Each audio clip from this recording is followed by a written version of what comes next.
Calvin Abueva tinamaan ng injury kung saan na-dislocate ang right thumb habang nag-eensayo sa gilas para sa paghahanda sa nalalapit na Asian Games. Pero kahit na nagkaroon ito ng dislocated his right thumb during scrimmage, tinapos pa nga rin ito ang second day training session. Ayon nga kay The Beast, maliit nga lang raw ito at wala namang dugo dahil ibang araw kasing level itong national team Para kay Calvin, hindi na nga raw kailangan pang isipin itong injury dahil siya binibigay niya yung best niya. Kung titingnan nyo, kita natin kay Calvin na makabayan talaga, handa siyang magsakripisyo kahit na may iniinda pa. Pero sa kabilang side, maganda naman yung intention niya. Pero mas maganda pa rin kung healthy siya, 'di ba? Yung pakiramdam nga raw ni Calvin sa thumb injury niya, nagagalaw naman daw niya. Pero sore lang. Pero titingnan pa rin nga raw kung medyo maano raw ito hanggang bukas, ipapacheck niya ito. Pero malayo naman raw sa bituka. At para kay Coach Tim, sa 2 araw na ensayo nila, nagustuhan niya yung energy ni Calvin na pinapakita. At about pa sa isang Gilas player na si Roger Pugoy, sa report dito, 2 araw na itong hindi nakakapag-ensayo dahil sa ginagawang test dito. He's a day-to-day ayon kay Coach Tim.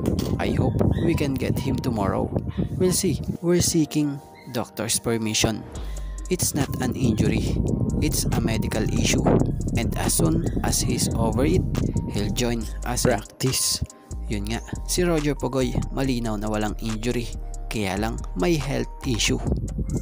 At patungkol kay Terence Romeo, sobrang excited si Coach Tim na makita muli maglaro para sa binuo nilang team etong si TR7. Dahil sa tingin ni Coach Tim, he can impact us big time. Nakikita ni itong si Coach Tim kay Terence Romeo ang magiging factor nito sa team para sa Gilas for the Asian Games. Matatanda ang nagpakita at nag-ensayo na si Romeo sa PhilSports Arena at napansin ni Coach Tim ang magandang ginawa nito, especially sa depensa. Si Terence, nakilala yan sa kanyang pagiging offensive player, pero ngayon napansin ni Coach Tim Cone ang depensa nito na kanyang ang pinuna dahil sa pagiging agresibo.